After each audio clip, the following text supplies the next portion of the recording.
Hi there and welcome to the weekly wrap-up. I have Lena Komileva, Chief Economist and Director of G Economics in London on the line to discuss her views on the markets this week. So Lena, let's begin with the US. We are seeing the greenback climbing after strong US economic data. So this was yet another successful data week for the US. Can you tell us more about the trading patterns we are witnessing with the US dollar and share with us your thoughts on the markets? Yes, the dollar has had a very remarkable rally. It's heading for its biggest weekly gain in almost 2 months against the euro. And there are a number of factors behind that. Of course, the strength of the U.S. economy, the encouraging figures and expectations that the Fed will begin tapering next month are very much baked into the exchange rate and market expectations. But I generally think that since the dollar is not just the U.S. currency, but it is in fact the financial leverage currency of the world, there are a number of global capital market-related factors that are actually driving the dollar strength in the short term. I think one of these factors is probably a degree of capital market portfolio hedging that is happening on the back of the volatility that we've had in equity and bond markets, particularly in emerging markets recently. In other words, I believe there's a degree of profit repatriation, or if you like, loss cutting in portfolios, particularly at the high yield, high leverage end of the market.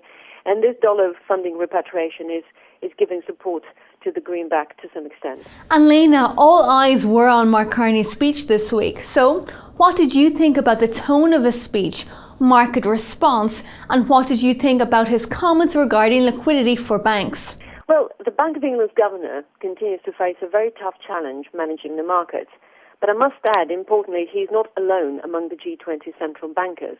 With the G20 meeting next week, I think this is something that should rise close to the spotlight. The speech by Mark Carney in Nottingham contained every fibre of a dovish monetary message. The Bank of England governor went a step further and backed his words with action by cutting banks' liquidity reserve, the requirement for bank liquidity reserves, which will in effect release about 90 billion into private sector, that's in-bank capital market or real economy credit markets.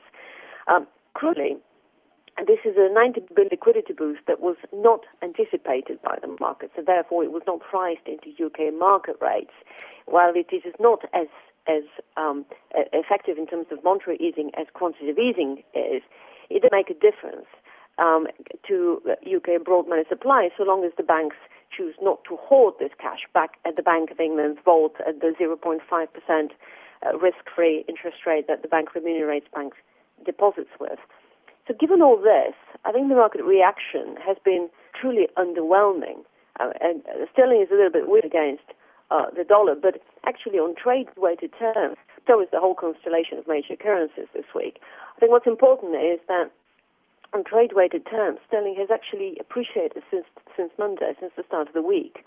And when we look at gilt yields and UK money market rates as reflected in the month sterling LIBOR-linked sterling futures, there is still a steepening bias signaling expectations that the Bank of England will start hiking interest rates sooner than the 2016 time horizon that is signaled in the August inflation report earlier this month. So I think for the most part, the UK market has been quite resilient, if you like, to the Bank of England's message. But importantly, this is something that's happening not just in the UK, in the sterling markets, but also in money markets in Europe and, of course, in the dollar market.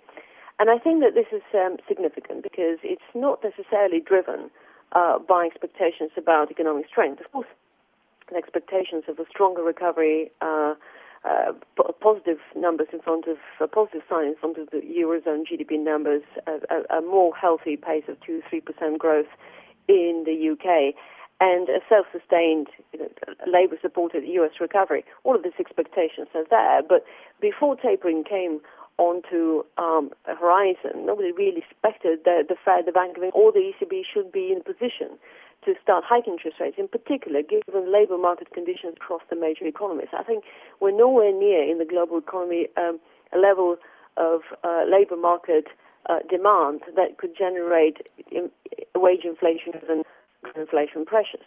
So I think, I have quite a bit of time looking at this decoupling between money markets and central bank's message, and it's obvious that the markets at the moment are not necessarily driven by expectations of runaway inflation or a boom like a global economic recovery, but rather by something which I've decided to term the global liquidity market smile. And that is the fact that I think market liquidity risk premia, which are very much just a reflection of the compensation that investors want for the risk of potentially having to sell or buy assets in less liquid markets going forward. This liquidity risk premia are back on the rise after several years of very depressed levels. We ran back in terms of market liquidity strength and volatility, depressed volatility, to levels that were actually comparable to the degree of market easing that we had before the 2007 subprime crisis. So I think we have a degree of mean reversion happening in the markets at the moment, which is kind of completing a market liquidity smile, which began with quantitative easing back in 2009, and now it's clearly coming to an end.